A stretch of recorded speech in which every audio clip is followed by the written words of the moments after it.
Alhamdulillahi Rabbil Alamin. Wassalatu wassalamu ala rasuli Rabbil Alamin. Wa syafi'il muznibin. Wa ala alihi wa sahbihi ajma'in wa ba'du. Yang dihormati Ustaz Hafiz selaku moderator, yang dimuliakan Datuk dan Datin, semua para pencinta ilmu, dan juga menghadiri majlis ilmu. Assalamualaikum warahmatullahi wabarakatuh.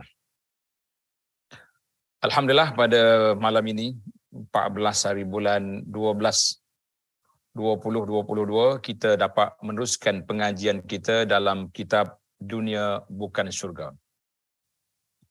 Tajuk yang kita akan bincang pada kali ini bab yang ketiga, hebatnya vitamin Al-Quran. Kita atas dunia ni macam-macam vitamin kita cari. Semuanya kerana nak sihat, semuanya kerana nak kuat, kerana nak selamat daripada penyakit, nak menyelamat daripada terganggu kesihatan.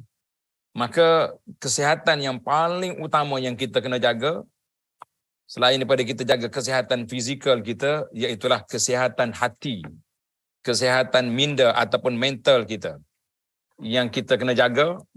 Kerana itulah yang menjadi had taklif, kewajipan kita di atas dunia ini, iaitulah hifzul aqli, menjaga akal, sekaligus menjaga agama dan lain-lain daruriyatil khamsa yang telah disebut oleh para ulama Islam. Jadi para jemaah sekalian, bila kita sebut tentang kelebihan Al-Quran, maka Al-Quran ini Allah Ta'ala jadikan dia sebagai mukjizat. Al-Quran sebagai mukjizat yang sangat nyata, yang Allah Ta'ala anugerahkan kepada Nabi sallallahu alaihi wasallam. Dia panggil mukjizatun khalidatun. Mukjizat itu banyak.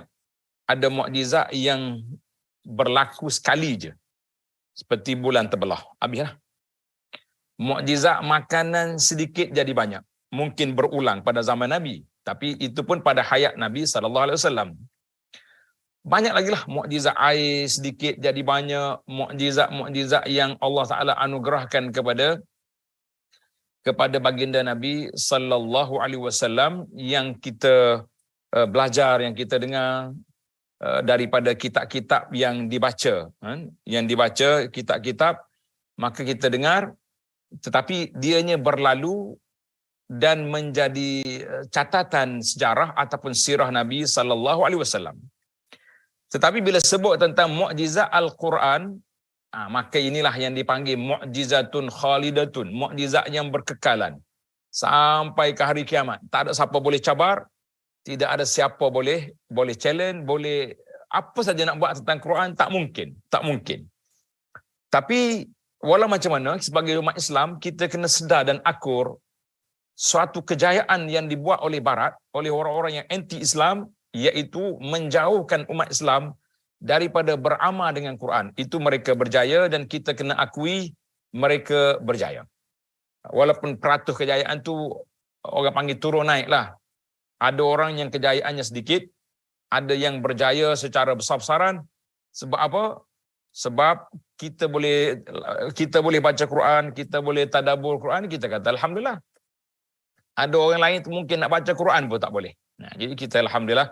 Jadi para jemaah, para pelajar yang mencintai Al-Quran ini, ayat-ayat yang dibaca kita tadabbur, kemudian kita amalkan, kita memahami, inilah satu agenda yang kita nak dalam hidup kita ni, insya-Allah. Baik para jemaah sekalian, tengok dalam muka surat 54. Bab yang ketiga, hebatnya vitamin Al-Quran. Hebatnya vitamin Al-Quran. Al-Quran adalah kalam Allah. Dalam akidah kita Ahlussunnah ni, Al-Quran kalamullah, bukan makhluk. Ada juga sebahagian daripada pegangan yang di luar Ahlussunnah, dia kata Quran ni makhluk. Sehingga sampai peringkat golongan Mu'tazilah ini telah mengancam Imam Ahlussunnah, Imam Ahmad bin Hanbal rahimahullahu ta'ala wa radhiya anhu, sehingga dia dipukul, dia di macam-macam penyaksaan dibuat, semata-mata dia nak suruh Imam Ahmad mengatakan bahawa Quran itu makhluk. Jadi alhamdulillah Imam Ahmad, Imam Ahlus Sunnah, Sehingga ulama menabalkan Imam Ahmad ini sebagai Imam Ahlus Sunnah kerana ketegasan dia berdepan dengan pemerintah yang zalim yang berpegang dengan pegangan Mu'tazilah pada zaman dia. Zaman kita ni ada juga sebahagian daripada kabilah-kabilah ataupun firaq seperti puak-puak Ibadi contohnya masih lagi berpegang dengan mengatakan Quran itu makhluk. Tapi yang ramainya dia tak kata Quran makhluk, dia kata Quran ini untuk dibaca kepada orang mati, orang hidup dia ambil berkat. Itu ramai. Ini yang kita nak fahamkan, yang kita nak jelaskan kepada masyarakat kesalahpahaman ini yang menyebabkan kita makin jauh daripada Quran. Bahkan kalau ada orang yang nak mendekati Quran dengan tadabburnya, dengan majlis-majlis ilmunya, mereka juga akan di-attack, konon-kononnya boleh membawa kesesatan. Sebab Al-Quran itu bahan mentah, apa yang telah diputuskan oleh ulama itu yang sudah masak. Kita kata tidak, ada bahan mentah yang boleh dimakan terus, ada yang perlu dimasak. Bukan semua benda tu bahan mentah tak boleh masak. Kalau sayur-sayuran boleh je kita makan. Yang tak boleh makan daging. Yang itu pun kita kalau orang Jepun yang mentah pun dia makan. Jadi kita tak boleh total begitu. Kita mengatakan nak menafsir Quran itu ulama.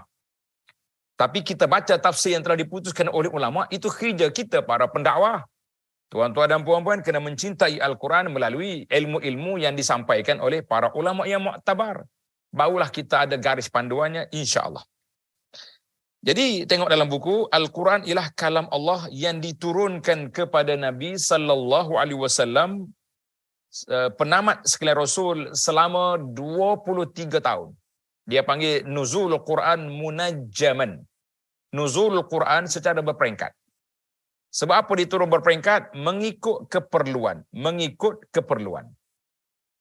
Maknanya bila orang mari tanya soalan, turun ayat jawab. Bila berlaku peristiwa, turun ayat memberi penjelasan. Itu dia panggil, Quran itu turun bukan macam kitab yang terdahulu. Kitab yang terdahulu dia turun sekaligus. Sebab itulah orang kafir belajar dengan ahli kitab, dia kata kenapa Quran ini turun beringkat-peringkat? Kenapa tak turun sekaligus macam kitab Musa, kitab Taurah?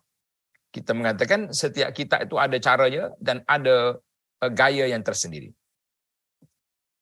Allah SWT telah menjamin untuk menjaganya daripada sebarang penyelewengan dan pengubahan serta menjadinya nasikh. Nasikh makna pembatal semua kitab-kitab yang lain.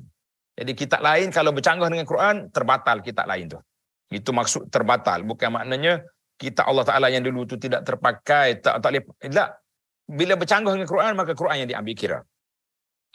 Kalaulah kitab-kitab yang telah diubah oleh ahlul kitab, Injil, Bible, baru ke Bible, semua tu itu sudah ditulis oleh ahlul kitab, maka kita mengatakan tidak ada keasliannya lagi. Jadi para jemaah sekalian, janji Allah Ta'ala untuk menjaga Al-Quran sebagaimana firman Allah Ta'ala, a'udzubillahi minasyaitanirrajim, inna nahnu nazzalna dzikra wa inna lahu lahafizun. Sesungguhnya kamilah yang menurunkan Al-Quran dan kamilah yang memelihara dan menjaganya. Maknanya keaslian Quran tak ada siapa boleh cabar. Kalau ada orang salahkan cetak, sekejap ya orang boleh tahu. Budak-budak pun boleh tahu. Budak-budak dipanggil kutab, mana budak-budak yang belajar tahfiz ke, yang tahun 1, yang salah ni, mana ada baca macam ni. Itu dia panggil Allah Ta'ala jaga Quran. Apalagi mereka nak selewengkan Quran, tidak mungkin. Jadi Alhamdulillah. Kemudian Allah gambarkan Al-Quran ini sebagaimana firman Allah Ta'ala tadi, inna nahnu nazzalna, ayat suratul Hijri ayat 9. Kemudian dalam surah Al-Ma'idah ayat 48, wa anzalna ilaikal kitaba bil haqq. Kami turunkan kepadamu wahai Muhammad sallallahu alaihi wasallam Al-Quran ini dengan membawa kebenaran. Jadi Quran itu turun benar, musaddiqan lima baina yadayhi minal kitabi wa muhaiminan alaih. Ini fungsi Al-Quran, membenarkan, mengesahkan kebenaran kitab-kitab yang terdahulu dan memelihara serta mengawasinya. Itu fungsi Al-Quran. Baik, kita ambil ayat-ayat yang sebab tu terjemahan ayat itu tidak habis, sebab mungkin kita nak ayat itu saja. Baik para jemaah sekalian, bila kita pergi kepada beriman dengan Al-Quran, apa makna kita beriman dengan Quran? Tulis, makna ataupun definisi beriman dengan Quran ialah mengakui kebenarannya serta mengikuti semua isi kandungannya. Jadi kita yakin bahawa Al-Quran itu diturunkan kepada Rasulnya.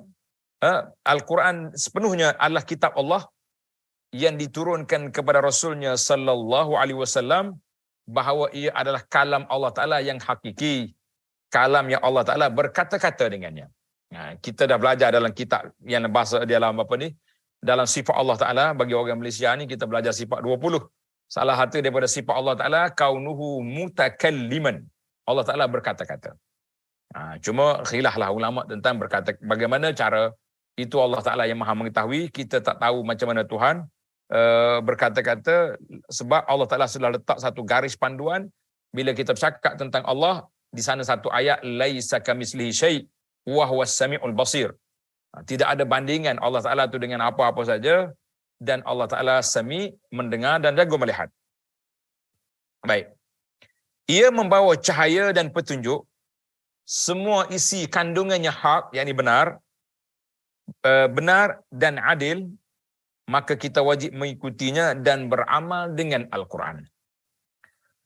Allah telah mengutuskan Rasulnya sallallahu alaihi wasallam dengan bukti-bukti yang jelas, serta menurunkan kitab yang menjadi rahmat kepada alam semesta, menjadi petunjuk pada umat manusia untuk mencapai kebahagiaan dunia dan di akhirat, juga sebagai pedoman hidup yang akan mereka lalui, dan penyelesai kepada semua perkara yang menjadi perselisihan pada manusia. Jadi Allah Ta'ala bagi kita Al-Quran ini penyelesai kepada masalah. Tapi oleh kerana kita tidak rujuk pada Quran, kita ambil juga sebahagian daripada huraian Al-Quran, tapi tidak duduk daripada amalan Al-Quran, maka masalah tak selesai. Perbalahan di antara ummah masih lagi berterusan. Kita mengatakan bukan salah Quran, tapi salah kita. Kita yang bersalah. Sebab apa kita salah? Sebab kita tidak beramal dengan sepenuhnya. Sekarang ni ada suara mengatakan, kalau berpegang dengan Quran, kita berpecah. Kita kata, tak, itu sebaliknya. Orang yang tak beramal dengan Quran lah yang menjadi pecahnya. Jadi bukan sebab Quran, sebab kita salah. Firmanullah Ta'ala, wa hadza kitabun anzalnahu mubarakun. Tengok Allah gambarkan, dan ini sebuah kitab Al-Quran yang kami turunkan, mubarakun, yang ada berkatnya, banyak manfaatnya. Mubarakun mana banyak manfaat. Para jemaah sekalian, para ulama telah menggariskan manfaat Al-Quran itu untuk dunia dan juga untuk akhirat. Dua-dua ada sekali. Kita jangan kata Al-Quran untuk dunia saja, untuk akhirat saja. Tidak. Termasuk untuk dunia juga kita mendapat manfaat, nampak keberkatan Al-Quran. Maka Allah perintahkan fattabi'uhu, hendaklah kamu mengikutinya. Wattaqu la'allakum turhamun, mudah-mudahan kamu beroleh rahmat. Jadi kita kena ikut Al-Quran, maknanya kita kena ikut bertakwa kepada Allah Azza wa Jalla, ikut ajaran Al-Quran. Semoga kita mendapat rahmat Allah Azza wa Jalla. Surah Al-An'am 155. Maka semua hukum yang terkandung dalam Al-Quran adalah wajib ke atas kita untuk mengikutinya, mempercayainya. Cuma dari sudut hukum adalah yang berbentuk wajib, ada yang berbentuk sunat. Jadi ada hukum yang wajib, ada hukum yang sunat. Semua ada satu kaedah, tapi ini untuk para ulama lah. Dia panggil ayat-ayat yang sudah dimansuhkan hukumnya. Itu perbahasan ulama. Jadi bagi kita orang awam, cukuplah kita mengatakan kita wajib percaya kepada Quran dan kita mesti beramal dengan apa yang terkandung dalam Quran. Kecuali yang para ulama mengatakan ayat itu tidak diamalkan kerana ada ayat ganti. Dia panggil ayat yang sudah diganti, ditukar dengan izin Allah Azza wa Jalla. Baik. Sebagai manusia biasa, hidup kita tidak terlepas daripada musibah. Memanglah kita ni ada musibah, ada ujian-ujian yang tersendiri, ada penyakit, kesedihan, kekecewaan, dan pelbagai ujian lagi. Mana dalam hidup kita ni, kita akan melalui fasa-fasa kehidupan yang tidak menentu. Ada waktu kita senang, ada waktu kita susah, Ada waktu kita happy, ada waktu kita resah, ada waktu kita menang, melompak kita, ada waktu kita kalah, senyap, tak bunyi apa. Maka kehidupan itu, dia panggil dalam bahasa penyair kata al-ayyamu dual. Hari itu bertukar. Yaumun lana wa yaumun alaina. Hari ini untuk kita, besok mungkin orang lain. Jadi kita kena letak situ. Kadang-kadang ada kalanya hidup kita begitu tertekan. Hati merasa sempit, fikirannya kacau, dada sesak, perasaan kusut dan tiada ketenangan. Tiada lagi kawan atau dan saudara yang mampu menolong dan meringankan beban yang dipikul, sehingga kita terfikirkan yang bukan-bukan. Hatta untuk menamatkan hidup di dunia ini, ada sebahagian orang meletakkan bunuh diri itu sebagai penamat kepada keseksaan. Kita kata tidak. Na'udzubillah. Kita minta berlindung Allah Ta'ala daripada berfikir dengan yang begitu negatif. Sebab, orang yang bunuh diri, dia ingat dia lepas ke? Lah, bunuh diri ini dosa besar dan dia akan diambil tindakan oleh Allah Azza wa Jalla dengan dosa yang dilakukan itu. Bukan lepas saja. Aku bagi nyawa, kau cabut. Lah. Maka sebagai seorang mukmin yang baik, ini sikap kita. Janganlah berputus asa dengan masalah yang menimpa diri kita. Anggaplah ia sebagai ujian. Satu, Allah nak uji aku. Allah nak tengok kita sabar ke tidak. Sebab orang sabar ni dia punya kelebihannya besar. Orang yang sabar dalam ujian, apa dia dapat? Maka dia akan mendapat penghapus dosa yang menyucikan diri daripada dosa dan menambahkan pahala. Jadi bila kita diuji oleh Allah Ta'ala, kita kena sabar. Kalau tak sabar pun ujian tu tetap tak datang. Dia tak bagi mudah-mudah. Tapi kalau kita sabar, kita akan dapat pahala. Innama yuwaffas sabiruna ajrahum bighairi hisab. Allah kata dalam siri yang lepas kita dah baca ayat ni, sesungguhnya Allah Ta'ala akan beri ganjaran kepada orang yang sabar tanpa limit. Bighairi hisab maknanya tanpa limit. Kenapa orang sabar ni tanpa limit? Sebab tahap kesabaran berbeza-beza. Tahap kesabaran tak sama. Ada orang yang Masya Allah, dia sakit kena kanser tahap 4, orang tak tahu. Jiran pun tak tahu. Nampak dia happy, yang boleh pergi masjid, boleh pergi surau. Ada orang sakit gigi, satu dunia tahu. Ada. Bini tersilap tambah gula sikit. Oh, satu dunia boleh tahu. Apalah bini mau bunuh suami, bagi kasih gula banyak minum. Ini dipanggil orang yang tak sabar. Maka, kita kena letak bahawa ujian Allah Ta'ala itu untuk menambahkan pahala dan menghilangkan dosa. Berusaha dan berdoalah agar ujian itu lepas. Allah pasti akan membantu kita untuk mendapatkan jalan keluarnya. Mungkin hati sedang sakit, jiwa kosong, ibadat merosot, tiada hubungan langsung dengan Allah, seolah kita terlalu jauh dengan Tuhan. Kita kena balik situ. Dengan sebab kita jauh dengan Allah, maka hati kita jadi kosong. Dia panggil kal baitil kharib. Orang yang tidak ada zikir dalam jiwa dia seperti rumah usang yang nak runtuh. Jiwa manusia macam tu juga. Tidak ada zikir, maka dia seperti rumah usang yang nak runtuh, macam-macam benda dalam kepala dia. Stres, depression, mudah marah, macam-macam dia punya penyakit. Maka sebelum lebih parah, carilah penawar. Penawar hidup manusia sebenarnya ada pada Al-Quran, ada pada Quran. Bacalah Al-Quran, kerana Al-Quran adalah penawar bagi hati yang sedang resah. Andai kita sakit, ia mampu menyembuhkan. Andai hati itu keras, maka Quran melembutkan. Jika dada sempit, ia mampu melapangkannya, insya-Allah, tetapi dengan cara-cara SOP yang digariskan oleh para ulama.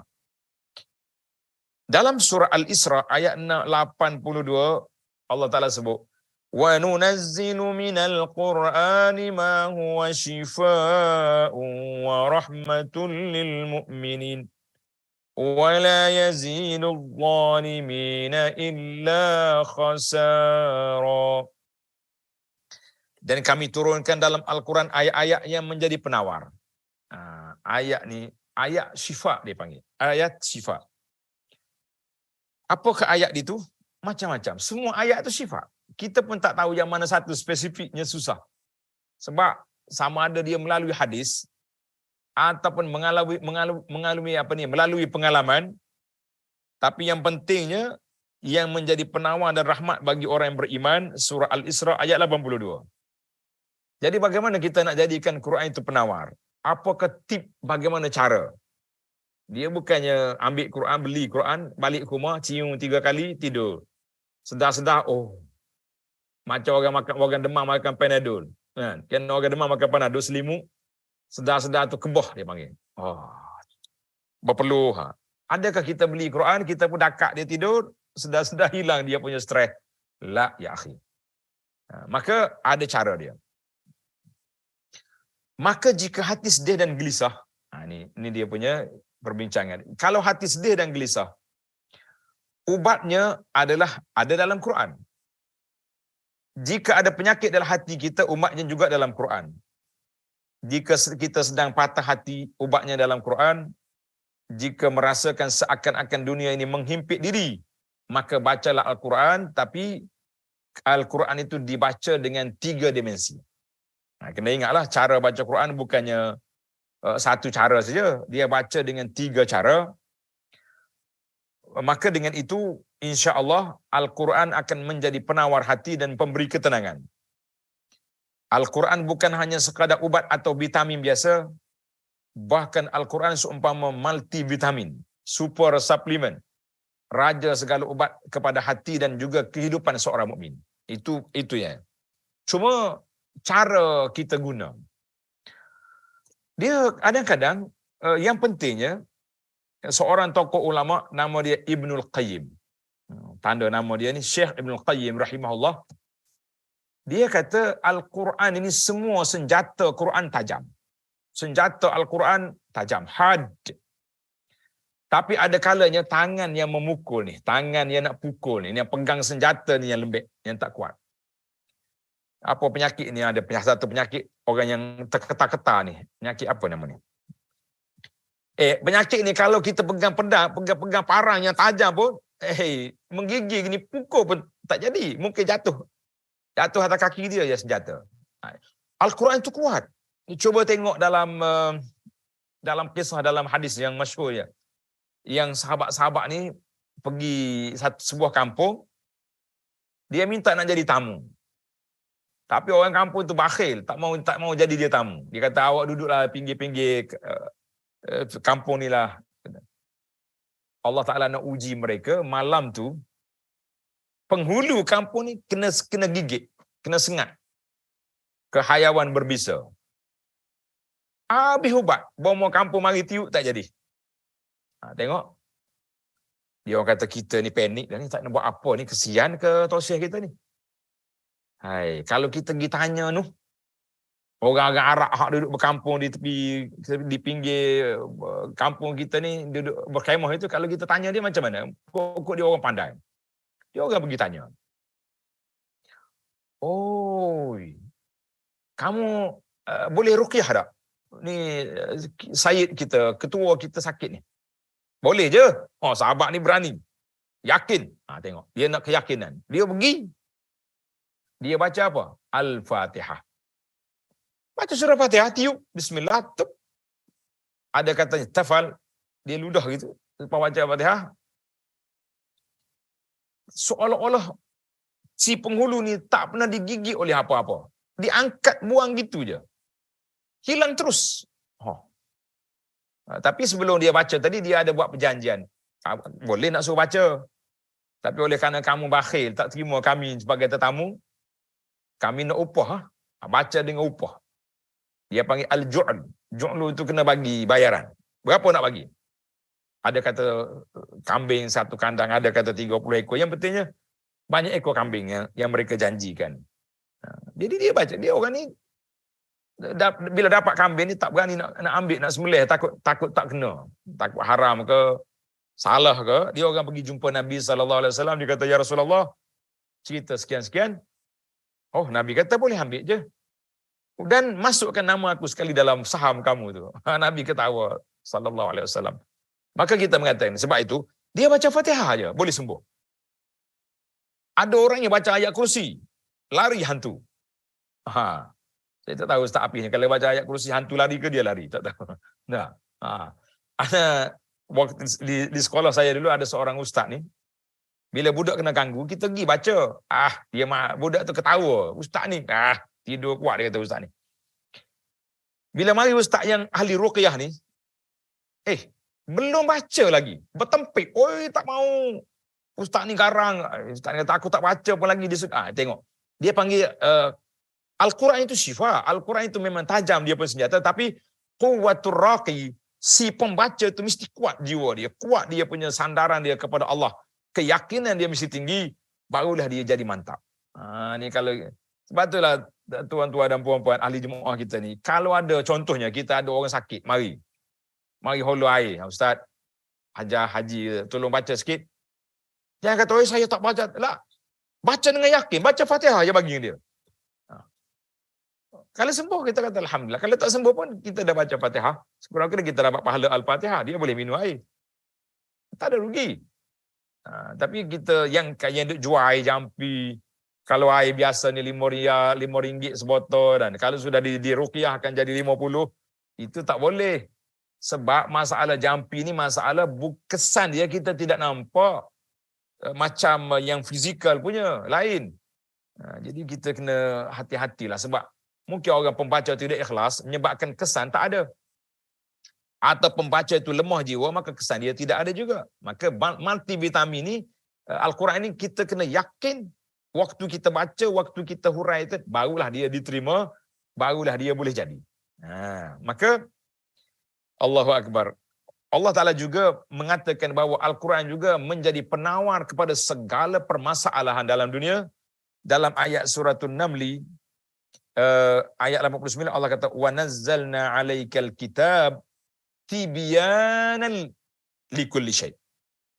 Wa nazzalna, kami turunkan pada Al-Quran tibyanan, menjadi menjelaskan segala sesuatu. Wa hudan, petunjuk. Wa rahmatan, rahmat. Busyra, khabar gembira lil muslimin, bagi orang Islam. Jadi ayat ini menunjukkan kepada kita selain daripada penawar kepada jiwa, dia juga menjadi penawar kepada segala permasalahan yang timbul hari ini. Ana dulu selalu hadir perbincangan tentang hukum undang-undang syariat Islam. Ada orang kata syariat Islam tak betul. Ganas. Macam mana orang mencuri foto tangan? Sedap dia lawan. Kita kata awak cakap dia faham kalau awak orang Islam yang undang-undang as-sariqu was-sariqatu fakta'un, yang mencuri itu, yang suruh potong Allah, bukannya kami. Bukannya penggubal undang-undang RUU 355 ke berapa RUU ni, tak ada. Yang gubalnya Allah. Jadi kalau kita nak challenge, nak lawan, kita kena tengok. Kita kena kaji selidik tentang hikmah kenapa Allah suruh kita laksanakan undang-undang ini. Tidak mudah untuk nak lawan. Baik. Maka bacalah Al-Quran kerana ia adalah ubat hati. Lazimkanlah membacanya setiap hari, merenungi maknanya. Itu dia panggil, dalam bahasa dia panggil tadabbur. Kita selalu jemaah tanya, apa beza Ustaz antara tadabbur dengan tafsir Quran? Ada beza. Jawabnya ada beza. Tafsir Quran kita nak hurai satu-satu ayat, kita kena tengok apa ulama kata. Tafsiran ayat ini turun kepada siapa? Kemudian ada kaitan dengan ayat mana? Kemudian apakah maksud dia? Semua tu setelah selesai kita tafsir, barulah kita tadabbur. Allah nak bagi tahu apa kepada aku dalam ayat ini. Apa kita nak? Contohnya ayat tentang hudud, undang-undang.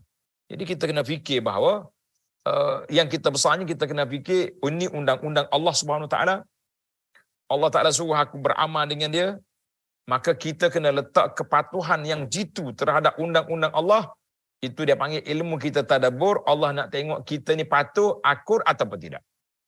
Jadi itu maknanya tafsir itu nak memahami makna, Tadabbur itu bagaimana kita nak merealisasikan dalam hidup kita arahan-arahan Allah Azza wa Jalla kepada kita, ini cukup besar.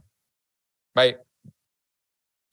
Bacaan Al-Quran kerana ia ubah hati, baca, maka kita akan mendapat ketenteraman dan kesejukan dalam hati yang tidak dapat ditulis dengan kata-kata. Tak ada orang boleh tulis lah. Ana ada baca sebuah buku. Pagi-pagi waktu kita musafir, travel, saya akan bawa sebuah buku. Banyak buku dah. Setiap kali travel bawa buku. Pagi-pagi lepas subuh kita baca buku ni dan kita rakamlah live di Facebook.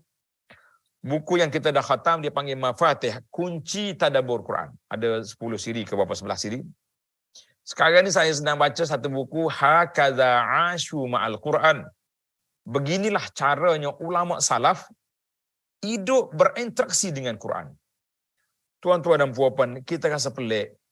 Seorang ni baca ayat Quran, dia baca satu ayat je. In tu'azibuhum fa innahum ibadu. Dia baca ayat ni, satu malam dia menangis. Ada yang baca ayat sampai pengsan. Ada yang baca ayat, satu ayat dia ulang sampai dia rebah. Jadi maknanya ta'assur bagaimana kesan Al-Quran kepada jiwa manusia, dan sudah pasti bagaimana Quran itu terkesan kepada dalam kehidupan manusia.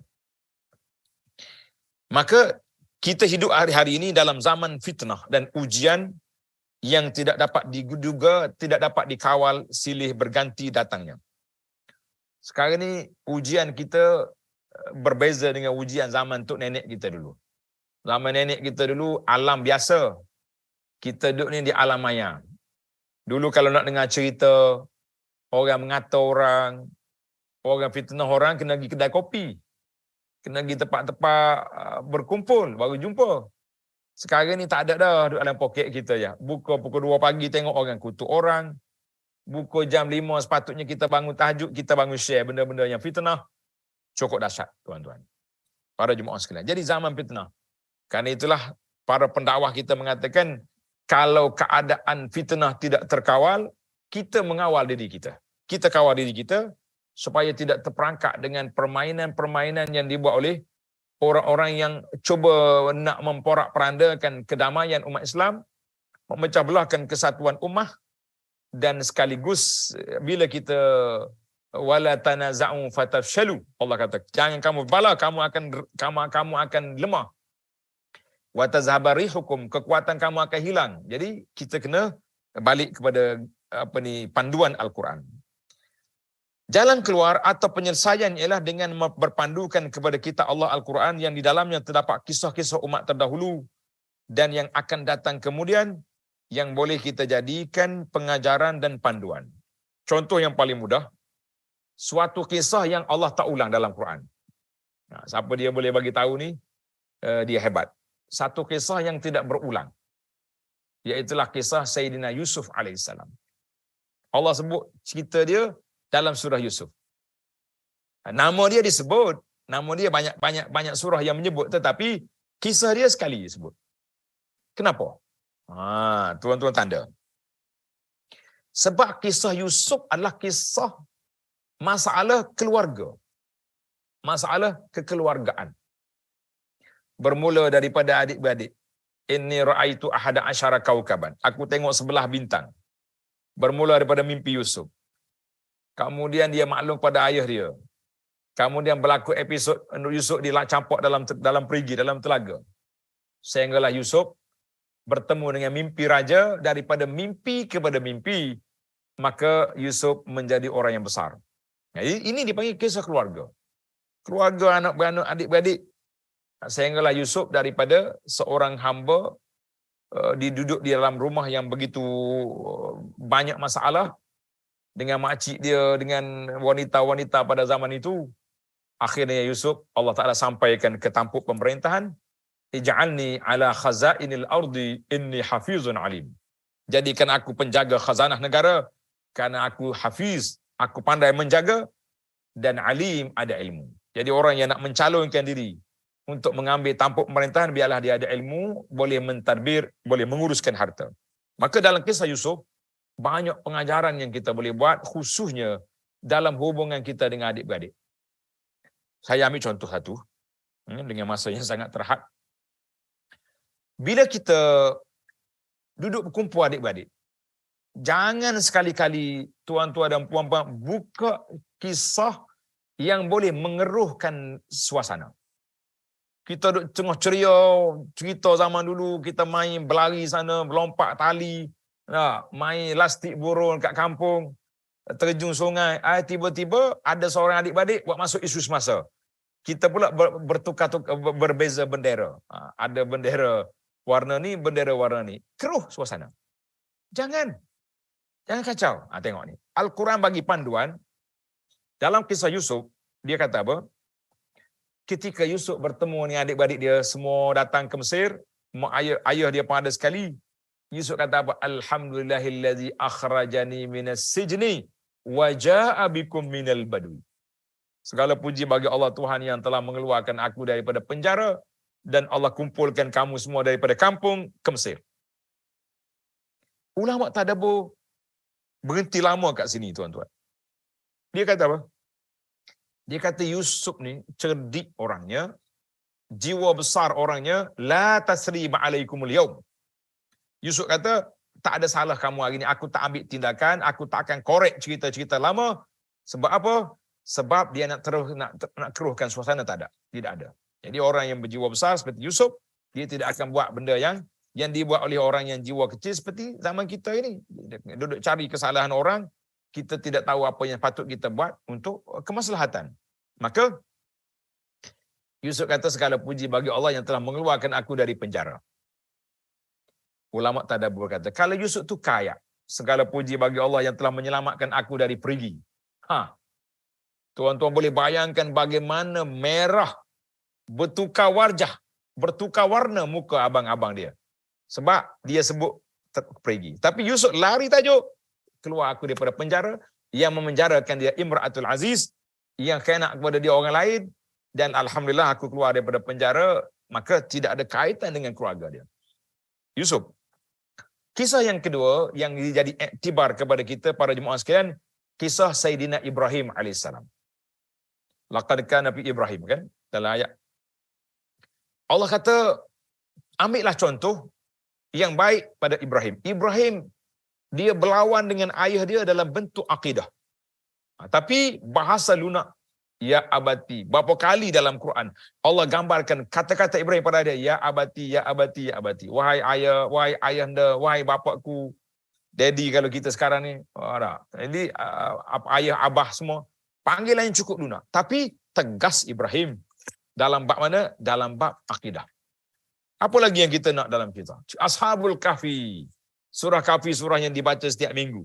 Tuan-tuan dan puan-puan baca setiap minggu. Ada 3 kisah dalam Ashabul Kahfi yang mesti kita tadabbur, iaitulah kisah sahibul mal, ashabul jannataini, pemilik 2 kebun. Ini untuk orang kaya. Kisah Nabi Musa dengan Khidir, masalah ilmu, masalah tawaduk. Dan kisah Zulkarnain, iaitulah kisah kekuasaan. Itu para jemaah sekalian. Maka kita baca Quran, dalam Quran ini ada kisah, ada tadabbur, ada pengaruh-pengaruh yang besar yang kita kena belajar, barulah kita akan rasa ketenangannya insya-Allah. Baik. Masuk ke muka surat 58. Al-Quran juga adalah hukum penentu yang memberi jalan, menunjukkan batasan perbezaan antara yang hak dengan batil, petunjuk bagi segala aspek kehidupan dunia dan akhirat. Maka sesiapa yang menjauhi Al-Quran kerana kesombongan, dia tak mau terima, Quran cerita lama lah, dongeng orang dahulu je, dan tidak yakin dengan ilmu Al-Quran, Allah akan menghancurkannya. Tetapi siapa yang mencari petunjuk dari yang selainnya, siapa cari petunjuk lain daripada Quran, maka Allah akan menyesatkannya. Al-Quran adalah tali Allah Ta'ala yang sangat kukuh, peringatan yang bijaksana, dan jalan yang lurus. Jadi siapa dia baca Quran, dia tak akan jemu. Al-Quran tidak pernah menjemungkan, walaupun dibaca dan ditadabbur berulang kali. Tak ada orang jemu. Mukjizat dan kelebihan dan keajaibannya tidak terbilang. Siapa dia kata, aku puas dah baca Quran ni, jemu dah. Daripada muda lagi baca Quran, tak ada orang cakap. Tapi yang malah baca ada. Nak kata jemu, tidak. Kita ambil lah novel yang paling hebat yang ditulis oleh penulis peringkat antarabangsa. Dia punya novel. Paling banyak mungkin 3 kali dia boleh baca. Lepas tu tak boleh lah. Kita tahu semua dah cerita. Baca apa cerita karut? Tak mungkin. Jadi kalau kita tak mungkin, tapi Quran dibaca dan dihayati. Ayat yang sama, boleh kita menangis dengan dia. Ingat sebab kan itu kata Sayyidina Ali, sesiapa yang bercakap berpandukan dengan Quran, dia akan berkata jujur dan benar. Sesiapa yang mengamalkannya akan diberi pahala. Siapa yang berhukum dengannya akan berlaku adil. Dan siapa yang mengajak orang kepadanya, maka akan ditunjuki kepada jalan yang lurus. Jadi ini kata-kata Ali dikeluar oleh Imam Tirmizi. Maka para jemaah sekalian, jangan sekali-kali kita menganggap Al-Quran sebagai bahan bacaan semata-mata. Tidak. Bahkan dalamnya kita akan dapati segala yang menakjubkan, penawar hati, petunjuk, pedoman, rahmat, penjelasan, janji pembalasan baik dan khabar gembira bagi orang sedang ditimpa kesedihan dan kegelisahan. Setelah membaca Al-Quran, insya-Allah kita akan menjadi lebih tenang dan lapang dada, insya-Allah. Maka baik itulah saya selalu sebut kata-kata hikmah daripada ulama.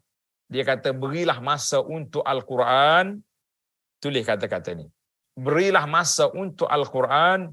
Jangan tunggu bila ada masa baru nak baca Quran. Kita yang tak terbaca Quran ni sebab apa? Kita yang tak terbaca Quran ni sebab apa? Sebab tunggu ada masa. Nanti busy lah hari ni. Nanti ada masa free saya baca. Jawabnya tak baca lah. Bila kita free? Bila? Dengan ada alat gadget-gadget yang ada dalam poket kita sekarang ni, tak ada free lah. Semuanya sibuk lah ke, semuanya lorak lah ke. Tetapi kalau kita dah beri masa, peruntukkan masa untuk Al-Quran. Contohnya lepas subuh kita bagi 15 minit. Kita boleh baca 5 muka surat. Nanti tengah hari ada pula 10 minit. Malam, insya-Allah kita boleh khatam satu hari 1 juzuk. Sebab kita dah peruntukkan masa untuk Al-Quran. Contohnya kita kata masa untuk baca, kemudian di malam masa untuk tadabbur. Kita ambil berapa minit? 15-20 minit, setengah jam. Kita tadabbur ayat-ayat Al-Quran. Jadi kita akan ada masa. Tapi kalau nak tunggu ada masa, dia tak akan ada. Tapi kalau kita beri masa, insya-Allah masa itu ada. Ini menarik para jemaah sekalian. Maka jangan sekali-kali kita nak tunggu masa tak ada. Hakikatnya Al-Quran diturunkan kepada Rasulullah sallallahu alaihi wasallam untuk digunakan bagi membentuk umat Islam yang bertakwa dan berkualiti. Lalu dapat membangun tamadun manusia yang berteraskan Al-Quran. Dalam masa yang sama ia juga berperanan sebagai perawat hati nurani, akhlak dan akal manusia. Maka tidak syak lagi, ubat dan rawatan pertama dan utama dalam mendidik hati manusia adalah Al-Quran. Inilah penyelesaian kepada permasalahan umat hari ini. Kita harus yakin dengan Al-Quran, bukan sekadar yakin membaca untuk beroleh pahala semata-mata, tetapi kita yakin bahawa peranan Al-Quran lebih daripada itu dan asas kepada segala perundangan dan panduan dalam hidup Muslim. Jadi sekarang ni kita berhenti setakat itu. Jadi kita tak akan dapat maklumat yang jelas. Para ulama mengatakan Quran ini diibarat seperti buah kurma. Quran ibarat seperti buah kurma. Makin dikunyah, makin dimakan, makin terasa manis. Saya yakin tuan-tuan dan puan-puan yang ada ni sudah pergi ke Madinah. Sudah beli pun Taman Nabi, nama dia Ajwah. Tak beli yang main-main ni. Beli dalam kotak tu. Yang terbitan gift Madinah tu. 120 riyal sekilo. Kita beli, kita letak dalam beg. 2 hari nanti kita buka beg, bau apa? Bau apa? Tak bau apa-apa. Tapi kalau kita beli bunga sekuntum, luar beg, tak buka beg dah bau dah dia. Maka kerana itu, kalau setakat Quran ada saja, kita tidak baca, tidak menghayati, ibarat seperti orang beli kurma tidak dimakan. Jadi kalau kita nak tahu kurma ni bagus ni, sedap ni, lazat ni, manis ni, kunyah. Makin dikunyah makin terasa. Demikianlah kita dengan Al-Quran. Semakin kita tadabbur, semakin kita menghayati, memahaminya, kita akan terasa manis. Alhamdulillah program yang saya atur semenjak PKP dulu bersama dengan para jemaah, mungkin ada sebahagian daripada sahabat kita yang ada sekarang ni juga telah mengikuti pengajian. Kita mengatakan kita rasa sangat kemanisannya bila hari-hari kita duduk tengok 2-3 ayat, kita tengok apa yang Allah nak cerita, kemudian ada fawaid yang boleh kita ambil daripada ayat-ayat yang kita baca, kita mengatakan sangat bermanfaat dan sangat terasa kemanisan Al-Quran itu. Jadi kalau kita berhenti setakat itu, jadi tak rasa apa. Al-Hasan Al-Basri, Al-Imam At-Tabi'i Al-Jalil, dia kata apa? Allah Ta'ala turun Al-Quran untuk diamalkan, fattakhazu qira'atahu amalan. Jadi ada orang yang baca tu kira amal. Tak. Jadi baca tu baca. Sebab Al-Quran itu dibaca melalui 3 dimensi. Tuan-tuan tanda sikit. Al-Quran itu dibaca melalui 3 dimensi. Bacaan yang pertama dengan lidah. Dengan lidah. Yang kita dah baca lah. Bismillahirrahmanirrahim. Alhamdulillahirrahmanirrahim. Itu baca Quran dengan lidah. Yang kedua, qira'ah qalbi. Qira'atun qalbiyatun. Baca dengan hati. Macam mana kita baca Quran dengan hati? Ya, ini dia panggil ilmu tadabbur. Kita perhati, kita teliti kepada makna ayat, maksud ayat. Yang ketiga, bacaan dengan anggota, iaitulah kita beramal. Allah suruh solat, kita solat. Suruh puasa, kita puasa. Suruh sedekah, kita sedekah. Suruh bantu orang, kita bantu. Itu dia panggil qiraat amali. Allah suruh tinggalkan benda mungkar, kita tinggal. Maka barulah kita lengkap bacaan Quran. Kemudian Allah Ta'ala sebut dalam Quran dalam surah Yunus ayat 57, Ya ayyuhan nasu qad ja'atkum maw'izatum min rabbikum wa shifaa'un lima fis suduri wa hudan wa rahmatun lil mu'minin. Wahai manusia, sesungguhnya telah datang kepada kamu pelajaran dari Tuhan kamu. Ingatnya mau'izatum mir rabbikum. Mau'izah tu nasihat, peringatan, pengajaran, semuanya mari daripada Quran. Wa shifaa'un lima fis sudur, dan penawar dalam hati, itu sifat Al-Quran. Hudan wa rahmatun, semua itu sifat Al-Quran. Dan ayat yang sama juga dalam surah Isra kita baca tadi, huwa wa nunazzilu minal Qur'ani ma huwa shifa'. Quran itu sifat penawar. Jadi baiklah, sebagai ulasan kita penutup, Allah SWT telah menjelaskan bahawa sesiapa yang sentiasa yakin dan positif dengan semua peringatan yang disampaikan Al-Quran dan menjadikan Al-Quran sebagai cara hidupnya, maka ia akan mampu memiliki hati yang selalu hidup dan kesedaran yang tinggi. Lalu dia akan berfikir, bertindak, berinteraksi, belajar, bekerja, berakhlak, berkahwin, berkerjaya, dan hidup keseluruhannya berpandukan Al-Quran, yakni tahta zilalil Quran, di bawah naungan Al-Quran. Sebab tu Allah Ta'ala sebut orang yang boleh memahami Al-Quran. Tengok dalam surah Al-Anfal, innamal mu'minuna allazina idza dzukirallah wajilat qulubuhum. Orang mukmin apabila sebut Allah, hati dia gemetar. Wa idza tuliyat alaihim ayatuhu zadatuhum iman. Bila dibaca ayat-ayatnya, bertambahlah iman, meningkat iman dia. Wa ala rabbihim yatawakkalun, dan mereka bertawakal kepada Allah Azza wa Jalla. Surah Al-Anfal ayat 2. Maka kita juga hendaklah memahami, jika kita ingin mengubati dan membaiki hati kita, kita hendak yakin dan tahu bahawa berubat dengan Quran itu tidak cukup hanya dengan membacanya sahaja, tapi kita mesti memahami, mengambil pengajaran dan iktibar, beramal dengannya dengan mematuhi hukum yang terkandung dalamnya, sama ada perintah atau larangan. Kita kena ikut semua. Akhirnya, marilah kita berdoa kepada Allah dan berusaha agar Quran mampu menjadi perawat, penyembuh, peneman, penguat jiwa dan penawar hati, serta penghilang kesedihan dan kegelisahan hati kita, juga agar kita termasuk dalam kalangan mereka yang disebut oleh Allah dalam Al-Quran, alladzina amanu wa tatma'innu qulubuhum bidzikrillah, ala bidzikrillahi tatma'innul qulub. Orang-orang yang beriman dan hati mereka menjadi tenteram dengan mengingati Allah. Ingatlah, hanya dengan mengingati Allah, hati menjadi tenteram. Jadi kalau kita nak tenang, kita nak suruh hati kita ni aman, tenteram, maka para jemaah sekalian, kita mesti mengingati Allah dan berdampinglah diri dengan Al-Quran Al-Karim. Jadi alhamdulillah, itulah ulasan ringkas kita kepada bab kita ni, vitamin Al-Quran. Jadi insya-Allah kita akan masuk lagi dalam bab yang keempat, titiskan air mata kerana Allah.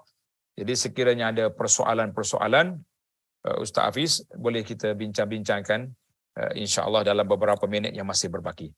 Silakan.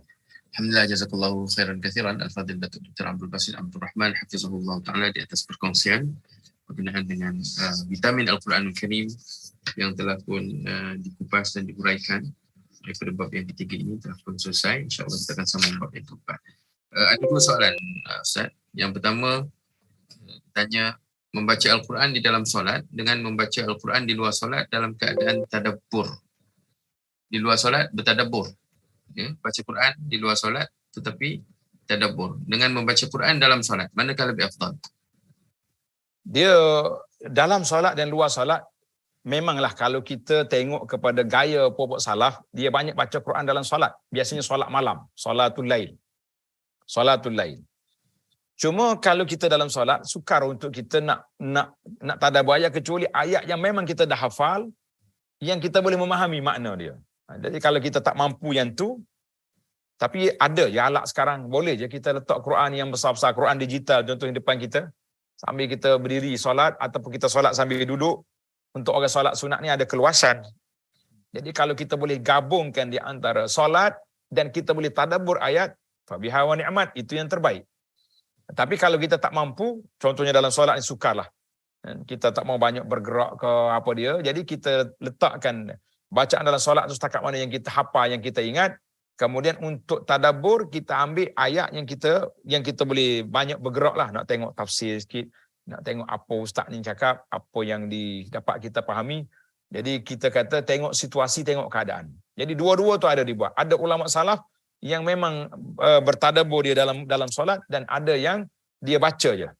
Bahkan setengah orang dikatakan Imam Malik dia lebih suka tengok mushaf daripada hafalan. Sebab bila kita tengok, kita boleh dua-dua. Kita boleh tengok, mata tengok, hati berfikir. Jadi kita kata wallahu alam, setiap orang itu ada cita rasa dia, gaya yang tersendiri. Tuan ataupun puan yang bertanya, kita tengok bagaimana hati kita, yang mana lebih kita khusyuk, yang mana lebih memberi kesan kepada jiwa kita dalam dua keadaan yang tersebut. Wallahu alam. Allahu khairan katsiran. Soalan terakhir, Ustaz. Kita tanya, ada muallaf, orang yang baru masuk Islam, tidak mempunyai keupayaan untuk menghafaz surah Fatihah dan tak boleh nak baca, melainkan dalam bahasa Inggeris terjemahan. Sahkah solatnya jika dia membaca terjemahan itu dalam solatnya? Tak, dia untuk peringkat awal dia, kita ajar sepatah ya. Kita kata alhamdulillah sepatah. Kemudian dia ulang ya alhamdulillah sampai ke 7 ayat tu. Jadi berhenti setakat tu. Kemudian dia untuk 2-3 hari yang pertama lah. Tapi setakat yang ana jaga mu'allah ni, mu'allah yang biasa-biasalah. Kalau mu'allah orang asli yang kampung sangat tu mungkin lain. Tapi kalau mu'allah yang agak intelek ni, sekejap. Ada seorang mu'allah saya bawa pergi, ada orang taja dia pergi umrah. Sambil kita tunggu subuh tu, nak tunggu subuh nak ke duha subuh, satu surah dia ingat. Esok satu surah dia. Kita jangan tak payah ajar baca Quran macam kita baca muqaddam, baca Iqra tu, tak payah. Kita hafal terus. Itu laju dia punya cara. Kita balik semula ke gaya Nabi ajar orang Badui dulu, tak ada tulisan apa pun, dia hafal, dia ingat. Kalau dia tengok payah. Jadi itu di antaralah untuk peringkat hari yang pertama, hari kedua dia tak boleh baca lagi tu, kita maafkan ataupun biarlah kita tulis waktu dia solat tu dia tak depan dia. Dia boleh baca. Lebih baik daripada dia baca terjemahan. Contohnya dia pegang kertas ke, dan dia baca Quran tu untuk Fatihah sajalah. Yang lain-lain itu tidak dia wajib kecuali selawat di akhir tahiyat. Tapi yang pentingnya usaha-usaha tu mesti dibuat. Wallahu a'lam. Baik, maknanya tak boleh meneruskan berterusan dalam keadaan itu. Tak boleh. Peringkat awal ya, peringkat awal permulaan. Ya. Baik, jazakallahu khairan katsiran Al-Fadhil Datuk Dr. Abdul Basit. Ahlan wa sahlan juga Dr. Ramli yang berada di luar negara. InsyaAllah akan pulang esok bersama-sama dengan kita. Terima kasih kepada semua yang menghadiri usrah pada malam ini. InsyaAllah kita akan bertemu lagi pada sesi akan datang minggu depan insyaAllah. Dan kita akan teruskan lagi sambungannya pada masa yang telah akan ditentukan, ikut jadualnya insyaAllah. Terima kasih banyak dan kita tangguhkan dulu usrah kita dengan bacaan doa dikasih kepada Al-Fadhil Datuk Dr. Basit. Bismillahirrahmanirrahim. Alhamdulillah wassalatu wassalamu ala Rasulillah wa ala alihi washabihi ajmain. Ya Allah ya Tuhan kami, dengan nama-Mu yang maha indah, dengan sifat-Mu yang maha tinggi, Engkau jadikanlah Quran ini sebagai penyembuh dan penawar kepada hati kami. sebagai panduan pedoman dalam hidup kami, dan jadikanlah Quran ini hujah kepada kami, bukan hujah ke atas kami. Ya Allah, jadikanlah Quran ini pemandu kami yang menyampaikan kami ke syurga-Mu, kepada keredaan-Mu ya Rabbal Alamin. Masukkanlah ke dalam hati kami, keluarga kami, anak-anak dan cucu kami menyayangi Al-Quran, menyayangi sunnah Nabi SAW. Ya Allah, berikanlah kepada mereka cinta kepada Al-Quran, kasih kepada Al-Quran, dan bersemangat untuk menimba ilmu-ilmu Al-Quran, bertadabbur Quran, sehingga menjadikan kita ni sebagai ahlul Quran, hum ahluka wa khassatuka ya Rabbal Alamin ya Arhamar Rahimin. Rabbana la tuzigh qulubana ba'da idh hadaitana wa hab lana min ladunka rahmatan innaka antal wahhab. Rabbana atina fid dunya hasanah wa fil akhirati hasanah wa qina azabannar. Wa sallallahu ala nabiyyina Muhammad wa ala alihi wa sahbihi ajma'in walhamdulillahi rabbil alamin. Wassalamualaikum warahmatullahi wabarakatuh.